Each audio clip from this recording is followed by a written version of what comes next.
Lo que yo quisiera hacer esta noche es, a partir de dos películas, trabajar esa idea de la casa. Entonces quiero mostrarles dos secuencias en las cuales la casa aparece como el lugar que hay que proteger o que ofrece protección. This is the latest disclosure in a report from National Civil Defense Headquarters in Washington. It has been established that persons who have recently died have been returning to life and committing acts of murder. That satellite, you recall, started back to Earth, but never got here. That's the space vehicle which orbited Venus and then was purposely destroyed by NASA when scientists discovered it was carrying a mysterious high-level radiation with it. Could that radiation be somehow responsible for the wholesale murders we're now suffering? ¿Qué sucede? ¿Cuál es la diferencia entre el primer reporte y el segundo reporte? El primer reporte es una información, supuestamente, y el segundo es en el orden de la especulación, ¿sí? Entonces están especulando qué fue lo que sucedió, qué es lo que causó la epidemia zombie, ¿sí? Y la especulación es la radiación de un satélite que venía de Venus y que la NASA mandó un cohete, hizo explotar, cayó la radiación, ¿sí? ¿Y cómo cae la radiación? Pues no hay entrada ni salida, esto es una cosa absoluta, es una nube, ¿cierto? Es una nube que afecta, ¿sí? Aquí ya no hay entradas y salidas, y sin embargo, la película, la línea argumentativa de la película no desarrolla nada acerca de esa especulación, solamente se queda dentro de lo que son entradas y salidas definidas, ¿cierto? Entonces, este pequeño, esta es la pareja. How many do you have done? Come on, honey, we gotta move. Tom, are you sure about the phone? The phone is dead out. All you get is a recorded message. If I could only call the folks. They're going to be so worried about us. Everything will be all right. As soon as we get to Willard, we'll call them. They might even be there. I know. Tom? Are you sure we're doing the right thing, Tom? What, about getting out of here? Yeah. Well, the television said that's the right thing to do. We've got to get to a rescue station. ¿Qué es lo que sucede? Otra vez, a mí me interesan muchísimo estos lugares de la casa y su relación con los medios. El teléfono, ¿qué es lo que sucede con el teléfono? Si al menos pudiéramos usar el teléfono, ¿no? Entonces el teléfono se volvería la única manera de asegurar que otro no se preocupe. La comunicación aquí ya no es de la ciudadanía en general, sino es entre nodos específicos, ¿no? Si yo pudiera tan solo llamar a mis padres, ellos ya no se preocuparían. Estaríamos todos, sabríamos, sí, hay un nodo de conexión y donde el teléfono simplemente ya no funciona. Quiero que tengan estas imágenes en mente para cuando veamos los Highway, porque en el Lost Highway yo planteo otra vez, les voy a mostrar unos clips donde está el uso del teléfono, ¿sí? El uso de la televisión, ¿sí? El uso del video, y cómo funciona de una manera en la cual estos nodos aparentemente con unas direcciones determinadas ya no funcionan. ¿Sí?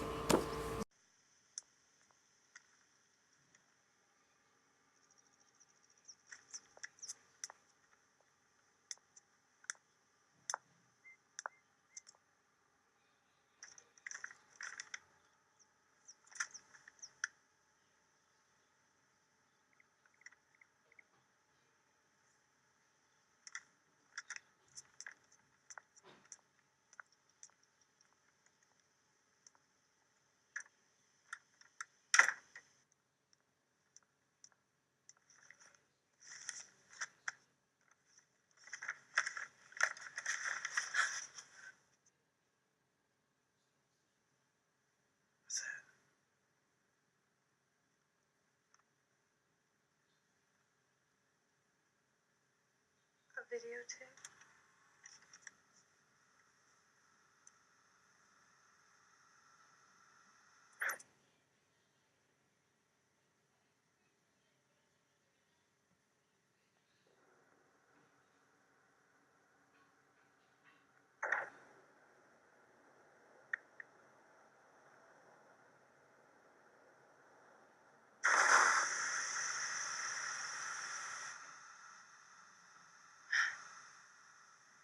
Must be from a real estate agent. Entonces aquí En este caso es una cinta anónima que llega a la casa, a la puerta de la casa. La cinta se coloca dentro del VHS y muestra una imagen de la misma casa. Casi que es un loop donde la casa está dentro de la casa. Es los mismos medios. ¿Sí? La televisión le está mostrando a la casa la misma casa. Por ahora no pasa absolutamente nada, ¿cierto? Entonces aparecen cosas aún más extrañas.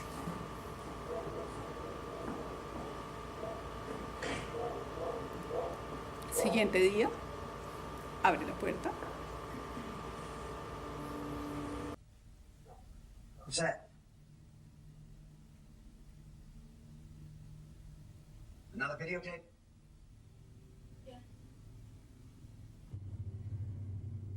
It's the same thing.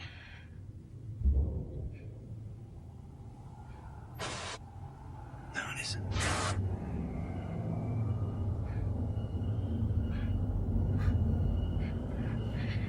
Fred.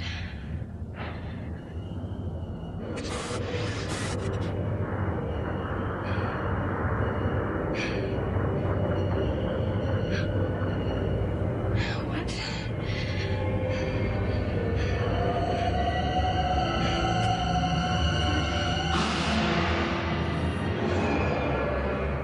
We have to call the police.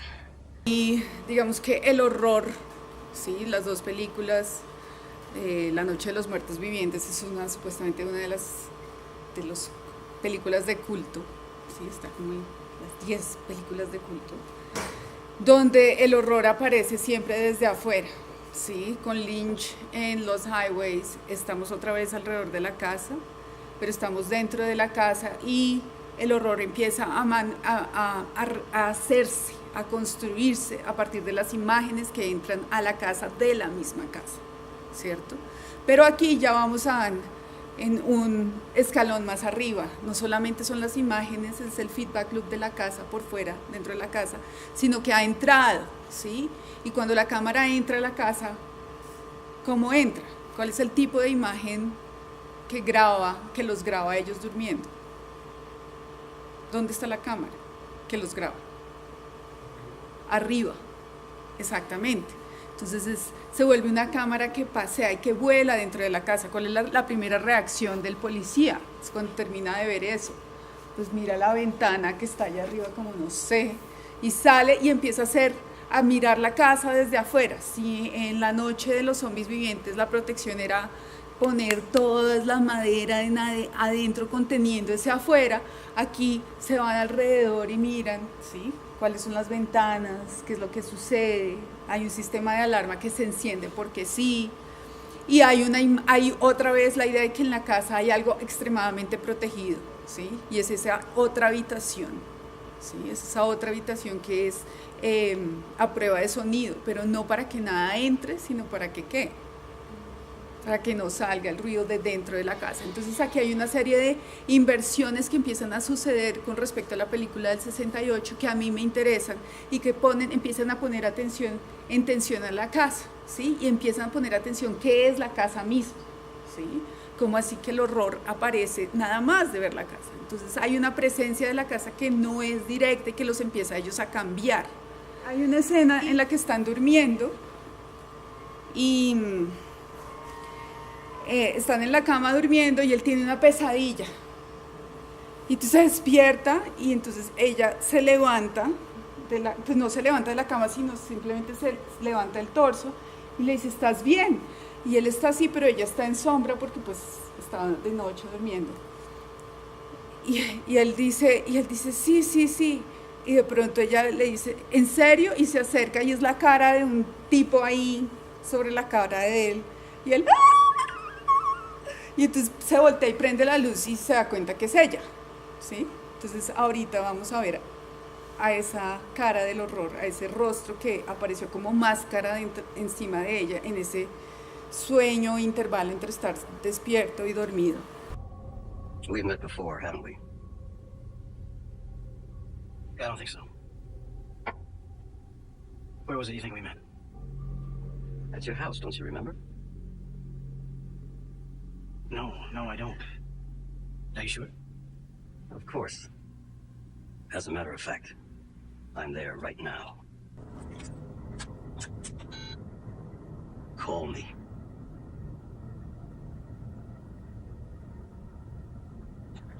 Dial your number. Who are you?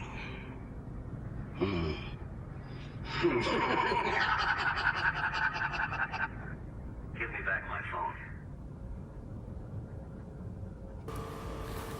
Es que la idea de los medios como una ventana, aquí ya se complejiza. Ni siquiera uno no sabe qué es entrada o qué es salida, o dónde está o cómo está llamando, ¿no?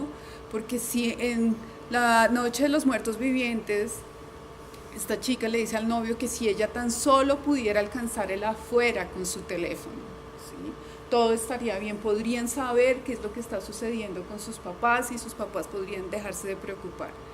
Aquí él le dice llámame, pero uno no sabe si hay una distancia a la cual recorrer, si hay una distancia, hay una entrada a la casa, o sea, hay el número de la casa, ¿sí?, el teléfono fijo de la casa, llama a la casa y sin embargo en esa distancia está colapsada con el presente de este otro personaje, ¿no? Y la interacción de la conversación hace que todo se desestabilice, que uno no sabe dónde es el adentro, dónde es el afuera, o quién está llamando a quién, o si esto es una ventana de la casa, o dónde está, así como cuando le dice por el teléfono, por el auricular, le dice, dame mi teléfono, ¿sí? Esa es una paradoja totalmente corpo-espacio-temporal, o sea, dame mi teléfono, quien está hablando supuestamente está a millas de distancia, y sin embargo dame mi teléfono, es ahí en ese momento, ¿no? Entonces es un cuerpo que se despliega, ¿sí?, que está absolutamente dislocado y que también empieza a dislocar estos cuerpos de estos dos personajes, ¿no? ¿Qué es lo que está pasando en la película de La Noche de los Muertos Vivientes del 68, ¿no? Aquí hay una protección corporal y hay una paranoia de la mordida del zombie, ¿no? El zombie viene, muerde, y ¿cuál es el peligro? Pues que uno se zombifique, ¿sí?, que uno muera y resucite a manera de zombie. En esto yo argumentaría que ya está existiendo una zombificación. Y para retornar al inicio de esta charla, esa zombificación donde la casa está en juego, la casa, llamémosla escritura, disciplina, arte, o sea, llamemos a esa casa, ¿sí?, que estaba a punto de entrar en llamas, ¿sí?, esos lugares estables, ¿sí?, que no quieren dejar de ser cubos, como yo inicio la introducción de este dossier.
We, the jury, find the defendant guilty of murder in the first degree.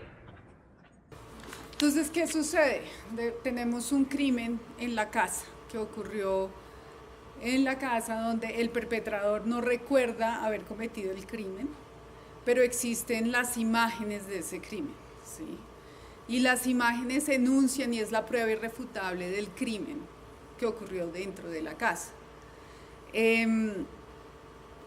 ¿Qué es lo que sucede? Para mí ya existe, ya hay en él una zombificación, ¿no? ¿Qué es un zombie? ¿Qué es un zombie? Un muerto viviente, pero ¿para qué se supone que uno hace zombies? Pues ¿qué pasa con los zombies? Sí, pero es como la imagen paradigmática del esclavo, ¿sí? Se supone que de donde aparece la raíz de la idea de zombies es en el vudú, ¿sí? En Haití, claro que eso tiene unas connotaciones políticas que de pronto hablaremos acá, pero es donde yo despierto al muerto y el muerto se vuelve, ¿qué? Mi esclavo y hace lo que yo le digo, ¿cierto? Aquí para mí ya existe un proceso de zombificación, ¿sí? Él no es consciente de su acción de criminal. Él dice, pero díganme que yo no lo hice, ¿sí? Pero existe la prueba irrefutable de que el crimen fue cometido y el crimen está cometido. La prueba irrefutable son las imágenes y es dentro de la casa, ¿sí? Hay un proceso que ya sucedió en la casa, pero uno no sabe ni siquiera qué sucedió en la casa, ¿sí? Para él la revelación del crimen es cuando llega la imagen, le llega esta imagen a su casa. ¿Qué es lo que sucede en los highways después de esto? Él se transforma literalmente en otro ser, ¿sí? Literalmente por rayos centellas en la cárcel. Él se transforma en un joven mecánico y entonces no lo pueden acusar, ya lo van a meter, lo van a electrocutar, ¿sí? Lo dije bien. Y en el momento en que lo van a electrocutar, antes él se convierte, van a sacarlo de la celda y es otra persona, le toman las huellas y es otra persona y dicen, no, pues este no cometió ningún crimen, hay que dejarlo libre. Y al final Dick Laurent aparece otra vez y también aparece en la televisión y es toda una escena entre dobles que siempre son otros, ¿sí? Así se desarrollan los años. Pero entonces aquí tenemos un sistema de organización que los medios de por sí, ¿sí? Sean el teléfono, sea la imagen televisiva, ¿sí? No sabemos cómo penetran esa casa, pero la penetran, ¿sí? Cuando yo decidí escribir este dossier anunciando que quería procesos zombificantes, ¿sí? Eso era lo que yo quería que llegara a la convocatoria.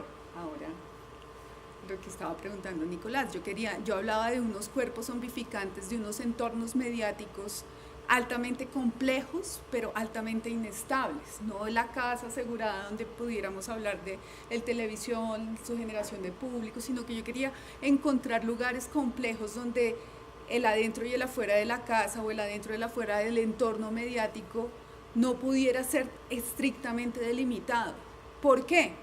Porque yo considero que esas formas de estudiar entornos mediáticos donde uno tiene el medio de comunicación y analiza el dispositivo, el aparato y define las interacciones, lo que hace es que enceguece un poco las fuerzas y las intensidades que ocurren en realidad hoy día en nuestro presente con unas fuerzas capitalistas, con unas complejidades de unas intensidades en velocidades que no permiten casi que uno agarre y estudie un dispositivo cuando ese dispositivo ya no existe, ¿no? Es como cuando apareció el celular, entonces, o cuando apareció el multimedia, ¡ay, el libro se va a acabar!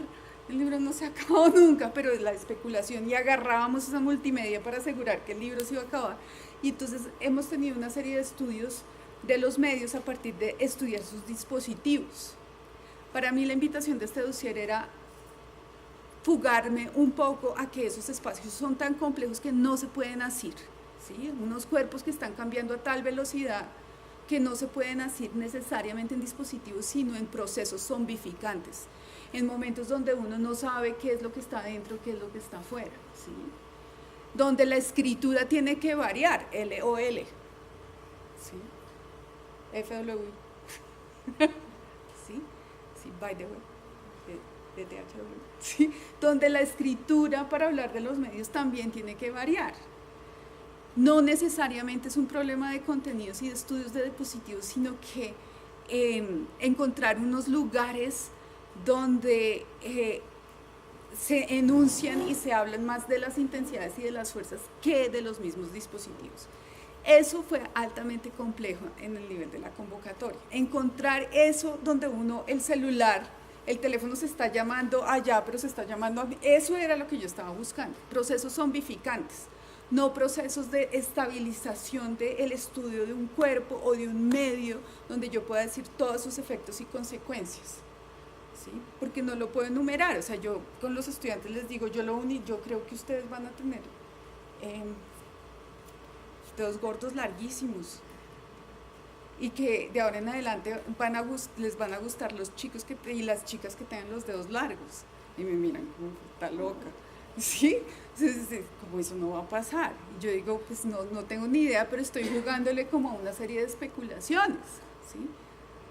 Así que enuncian, son unas intensidades, no tanto de que el dedo le va a crecer, y eso es una intensidad jodidísima, sino que hay una serie de necesidades y de velocidades de comunicación que no importa el dispositivo, ¿sí?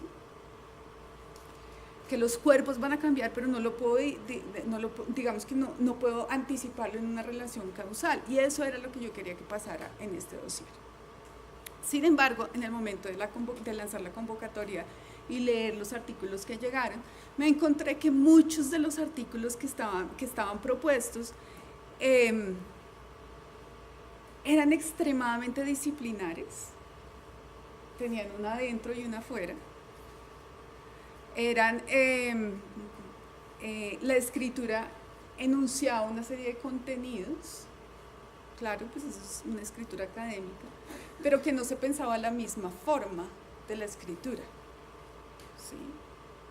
Que no se pensaba la escritura como también una forma compleja tecnológica. Claro, entonces cuando llegó el momento de decidir qué artículos pasaban a ser evaluados, la decisión no fue tomada por pensar que hay artículos que o no se ajusten a la convocatoria, no se ajusten estrictamente a los contenidos de la convocatoria o que estén mal escritos, sino que realmente no traducían esas dificultades y esas complejidades tanto en forma como contenido, y eso es un proceso que viene de las artes visuales, ¿cierto? No toda la carrera le han lavado la cabeza diciéndole que piense en forma y piense en contenido, ¿sí? Piense en la escultura y el material de la escultura, ¿sí? Pero en la escritura académica, digamos que la escritura se vuelve un medio per se, por eso yo inicio este dossier hablando de la escritura como ese cubo que deja de ser cubo, ¿sí? Y deja de ser cuerpo, porque la escritura también tiene que manifestar esas intensidades del contenido mismo. Entonces lo que ustedes van a encontrar en este dossier son unos textos que a mi parecer se la juegan también por una escritura zombificante, una escritura que no tiene adentro y afuera, ¿sí? Que está ni siquiera en los bordes de la disciplina, sino que a veces ni siquiera le interesan las disciplinas, ¿sí? Porque no son textos de historia del arte, o porque intentan forzar un poco el diálogo para enunciar las intensidades tecnológicas y mediáticas de los cuerpos, pero a través de contar una anécdota, ¿sí? Ese fue el proceso, digamos, que a mí me interesaba concebir, ¿sí? Y concebirlo entre una noción de una casa como la de La Noche de los Muertos Vivientes y una noción de la casa que es altamente flexible y compleja de Lost Highways. Me parece que eso tiene unas implicaciones políticas, ¿sí? No me parece que esto simplemente sea un problema estético, ¿sí? Como, ay, Claudia quería textos poéticos, creativos, de la escritura creativa, como me molesta aquí el editor presente, ¿sí? No, esto no es simplemente un proceso estético, ¿sí? Y por eso yo quería mostrar el último clip de La Noche de los Muertos Vivientes. Gracias. You, drag that out of here and throw it on the fire. Nothing down here? All right, go ahead down and give him a hand. Let's go check out the house. There's something there. I heard a noise. All right, Vince, hit him in the head, right between the eyes. Good shot. Okay, he's dead. Let's go get him. That's another one for the fire.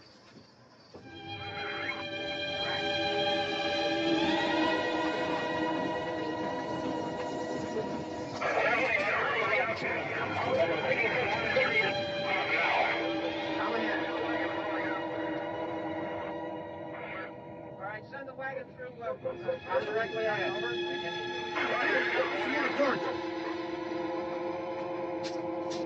Keep those dogs back off of those things.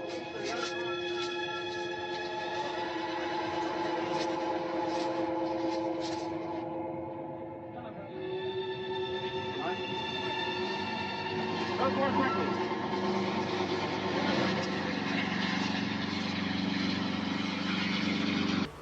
Son fotografías, ¿cierto? ¿A qué se les parece esa última escena? ¿Ah? Sí, pues en el formato, pero ¿a qué más? ¿Ah?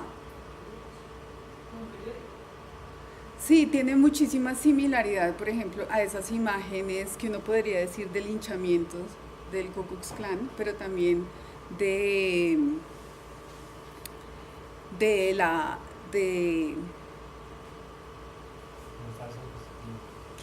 Civil Rights Movement, traduzcanme eso,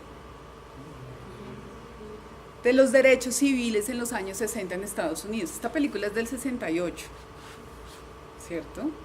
Estamos en una década donde mataron ¿a quién? Sí. Si uno ve, por ejemplo, la película de Santiago Álvarez, que está hecha a partir de fotografías del movimiento por los derechos civiles, ¿sí? Tiene muchísima similaridad con esta última toma. ¿Sí? ¿Cuál es la figura paradigmática del zombie en esta última toma? El único que no era zombie, supuestamente, ¿sí? El afroamericano. Porque yo decido cerrar con esto y decir que esto no es simplemente un problema estético, ¿sí? No es un problema estético porque no hay información neutra, ¿sí? Si ustedes recuerdan en las escenas que yo mostré de esta película, hay una película donde están diciendo, no, ustedes pueden salir en el momento que puedan, ya no, por favor, no se queden en sus casas, váyanse a estos centros donde hay ejército, donde ustedes van a estar salvos, sanos y salvos, y el que reacciona es el afroamericano y dice, esta es nuestra única salida, ¿cierto? Pero resulta que cuando él va a salir, el tipo dice, oigo una cosa allá, y el otro dice, pégale un tiro en la mitad, en la sien. Sí. Entonces, supuestamente por eso les hablaba yo de esa noción de ciudadanía, ¿sí? Como hay una supuestamente información neutra, y esos lugares que yo estoy enunciando de unos entornos mediáticos también tienen contexto y no tienen una información neutra, ¿sí? Cuando en la misma introducción yo lo escribo, y es que lo que yo estoy hablando y que hay una serie de intensidades y de fuerzas en los entornos mediáticos del hoy que uno no necesariamente, que uno tiene que hablar en vez que tiene que empezar a enunciar más que trabajar cerca de la concentración de los dispositivos. Mucha gente criticaría esa movida, digamos, de orden conceptual a una medida que trata de anular los contextos, ¿sí? Una medida que trata de anular los matices, y yo lo que me respondo frente a esa crítica que anticipo es que las intensidades y las fuerzas también tienen contexto y son diferentes en cada lugar, ¿sí? Y que esas fuerzas son absolutamente políticas. Por eso, para mí es importante mostrar esta imagen, porque salir de la casa, donde era el lugar donde se debía uno proteger, y donde sea afuera, donde viene el rescate, no necesariamente es ese lugar. Hoy he oído la historia de un hombre, porque es como, uno diría lo que está Claudia diciendo, es que quiere vivir en los intersticios, digamos. Entonces, hoy oí la historia de un hombre que decide hacerse un cambio de una mujer que decide hacerse un cambio de sexo. y es una mujer afroamericana. Entonces esta mujer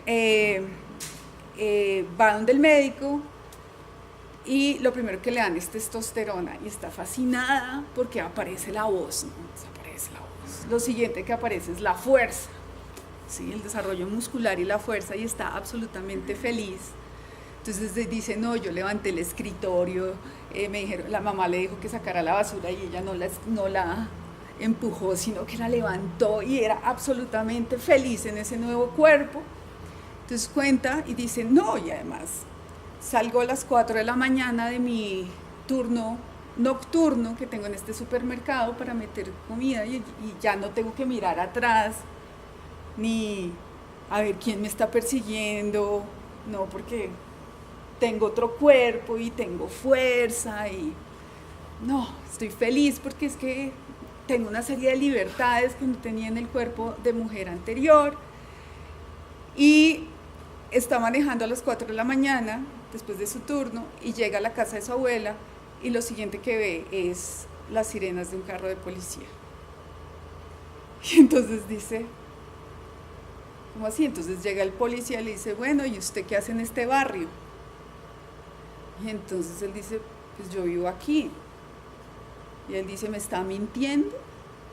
¿Un negro vive aquí?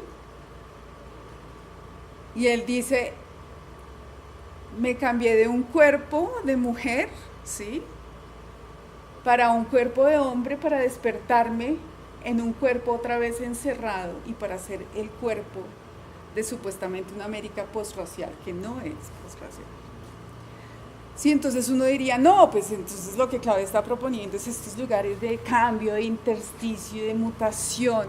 Sí, pero todos esos cuerpos son políticos, ¿sí? Y yo creo que la escritura de unos entornos mediáticos necesita también adentrarse políticamente, y no solamente es un movimiento estético, ¿sí? Hay una necesidad política. ¿Sí? Hay una necesidad política por encontrar otras formas de narración, por una escritura que alcance yo no sé qué, pero que salga de sus propios lugares. Por eso yo la casa les decía, la casa es la escritura, la casa también son las disciplinas, ¿sí? Pero es como buscar lugares polinizadores, donde el teléfono sea aquí y allá y se devuelva. Esos son los lugares que uno tiene que encontrar. Y yo quería cerrar esto dándole un empujón a Nicolás, diciéndole, yo quisiera ver un siguiente dossier donde se pensara la escritura. ¿Sí? Yo creo que la escritura no solamente se tiene que empezar a pensar, y más claro, estamos en revistas académicas que nos dan un curvo de prestigio, ¿sí? Sí, que dice que la academia ya tiene sus revistas académicas y que se está haciendo investigación desde las artes, pero las artes también deberían asegurar sus propias formas retóricas y lingüísticas. ¿Sí? Entonces, para mí no solamente es un placer presentar esto y ver que hay unos artículos dentro del dossier que se pelean por esos otros métodos, ¿sí?, donde hablan de música y tornamesas absolutamente mutantes, donde no importa el sonido de la tornamesa, sino cómo vibra y cómo se comporta como un violín, o donde hay otros modos de hablar de música a través de una etnografía y de preguntarle a músicos electrónicos cómo hace y cómo experimenta y cómo hace instrumentos y cómo crea, ¿sí? Y donde tambalea entonces la idea de talento, virtuosidad y de la práctica del instrumentista, ¿sí? O tener otros artículos donde empiezan a aparecer unos lugares donde la anécdota y la revisión de la historia empieza a enunciar unos modos de hacer y de presentar que son tecnológicos sin hablar de tecnología, que lo hace la escritura y la forma de contar la anécdota. Entonces, para mí eso es el lugar que es muchísimo más complejo, es más allá de hablar de dispositivos y de contenidos. Y de verdad yo quisiera que nos pensáramos la escritura desde las artes en un siguiente dossier.